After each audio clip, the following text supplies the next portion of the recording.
This is Optimal Finance Daily, episode 652, How and Why You Should Practice Big Financial Moves Before You Need to Make Them, by J.D. Roth of MoneyBoss.com. And I am Dan, your host. This is where I read to you each weekday from some of the best personal finance blogs on the planet. And if you've been listening for a while, you should already know that we give away books to random people on our mailing list. So if you would like a chance to win one of those books, you need to join. It's totally free. Just enter your email address at oldpodcast.com. That is oldpodcast.com. Now let's get right to our post as we start optimizing your life. How and Why You Should Practice Big Financial Moves Before You Need to Make Them, by J.D. Roth of MoneyBoss.com. Kim and I have rolled into the Denver area where we'll spend the next week hanging out with family and friends. While here, I'm also working with Mr. Money Mustache to prepare our upcoming workshop for World Domination Summit. Yesterday afternoon, as we sat in the RV outlining our presentation, Pete and I discussed the idea of practicing big financial moves before those moves are actually necessary. The average person doesn't look for a new place to live until she needs a new place to live. She doesn't practice buying a car until she needs a new car. She doesn't put in job applications until she needs a new job. In other words, the average person is reactive. He makes big moves when life dictates that he make big moves. As a result, he loses a lot of leverage during negotiation. If you have to find a new job because your former employer just went out of business, you lose the luxury of taking your time, of being choosy. But what if people took a proactive approach instead? Test drive different jobs. I like the idea of practicing the job search process, Pete said. Even if you have a great position, you can get a lot out of applying for other jobs. I have a friend back in Portland who does just that, I said. Quote, he has a high-paying job that he loves, but that doesn't stop him from applying for other opportunities. He watches the want ads for promising positions. When he sees one, he submits an application. If he gets an interview, he takes time off work. He's not seriously looking to change companies. He's simply trying to stay sharp. End quote. At the same time, this habit allows my friend to keep up with what's happening in his field, build a network of contacts, and gain leverage for salary negotiations. When his practice applications yield job offers, he can choose to take the new position or use the info to ask for a raise from his current employer. There are other ways to use the concept of practice to take control of your career too. For instance, you might conduct informational interviews to explore other opportunities. My friend Michael is a career counselor, and he calls the informational interview the job hunter's secret weapon. Few workers ask for them. Those that do tend to jumpstart their careers. Never use an informational interview to ask for a job. Use it instead to learn about other companies and careers or to pick the brains of experts in related fields. As an aside, I've never conducted a formal informational interview myself, but I have done something similar in a casual way. Back when I ran Get Rich Slowly, I'd sometimes get interviewed by reporters from major outlets, such as the New York Times. All my life, I'd wanted to be a reporter, so after the interviews were over, I'd make sure to ask the reporters about their jobs. I'm glad I did. Without fail, they'd tell me that I did not want to be doing what they were doing. In fact, they said most reporters wished that they were in my shoes. Here's another example of how certain people might test drive different jobs. When we paused our RV trip last autumn to spend 6 months in Savannah, Georgia, Kim decided she wanted to earn some money, but she also wanted to keep her schedule open in case we decided to explore the South. Instead of applying for full-time dental hygienist positions, she scoured Savannah, dropping her resume at as many dental offices as possible. She told employers she was looking to do part-time fill-in work. It didn't take long for people to ask her to cover for sick days and family emergencies.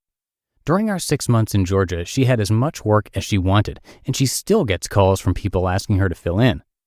When we get home to Portland next month, Kim intends to take the same approach there. She'll look for part-time fill-in work at local dental practices. Doing so will allow her to test drive different offices, checking whether the situation is a good fit for her and the employer. Perhaps if she finds the right place, she'll eventually accept a full-time permanent position. This is a great example of the Money Boss philosophy in action. Under the traditional employment model, the employer holds most of the power. He gets to test drive the employee. Kim has flipped this model on its head. She's the one with the power, test driving the employer. She basically created a new job for herself. She's a substitute dental hygienist. Practice home buying and car shopping. This concept can be applied to other aspects of your financial life. Pete and his wife used it to find their current home, for instance. We already owned a place here in Longmont, he told me. We liked it, we didn't need to move, but I kept my eye on the local housing market. What if I could find someplace better, someplace more bikeable? When our current home came on the market, we made an offer. It didn't matter whether or not the offer was accepted because we already had a fancy place to live. We weren't under any pressure, but our offer was accepted, and now we own a better home in a better location. Do you think this is something other people should do? I asked. Absolutely, he said. Quote, I think it's a great idea. Don't wait until you have to change homes. Keep an eye out for places closer to where you work. Can you move and ditch your car? Can you downsize your home so that you don't need to own so much stuff? End quote. I think this is a smart approach. Stay satisfied with your current spot, but maybe take one Saturday afternoon every 6 months to practice the home buying or apartment hunting experience. Browse Craigslist to see what's available, attend open houses, visit other neighborhoods. You'll stay informed on current market conditions and get a good feel for the types of homes available in your area. You can do the same thing with cars. You don't have to wait for your current vehicle to give up the ghost before you start shopping around. Every once in a while, drop by a car dealership to see what's available. Take a test drive, even if you don't plan to purchase. Even practice negotiating with the slick car salesman. A word of warning. One danger with these exercises is that you could become dissatisfied with your current situation, with your current job or automobile or home, and that's not the purpose of this sort of practice. Your goals are to stay informed, to develop the skills you'll need when you do have to make a big move, and maybe to gradually build a better life. You just listened to the post titled How and Why You Should Practice Big Financial Moves Before You Need to Make Them by J.D. Roth of MoneyBoss.com. And once again, if you'd like a chance to win a book from us, make sure you're on our mailing list at oldpodcast.com. When you sign up, you'll also get some free financial spreadsheets from us, including one that shows you when you can retire, as well as a video tutorial, a weekly email with life tips, quotes, and more. So for all of that, come join our weekly newsletter mailing list at oldpodcast.com. And that is it for today. Thank you so much for listening. Have a great rest of your day, and I'll see you in tomorrow's show, where your optimal life awaits. Hello, Life Optimizer. This is Justin Malik, creator and producer of this podcast, but also Optimal Living Daily, the show where I read to you from even more blogs covering finance, productivity, minimalism, personal development, and more, from incredible bloggers like Derek Sivers, Zen Habits, Mark and Angel, The Minimalists, and all the ones you hear on this show too. So if you enjoyed today's episode and like taking amazing blogs on the go, come on over to Optimal Living Daily and subscribe to that one too. And together, we'll start optimizing your life.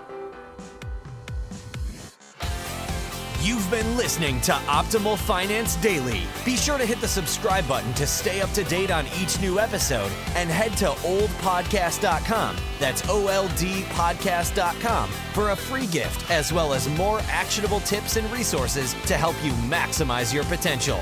Thanks for joining us, and remember, your optimal life awaits.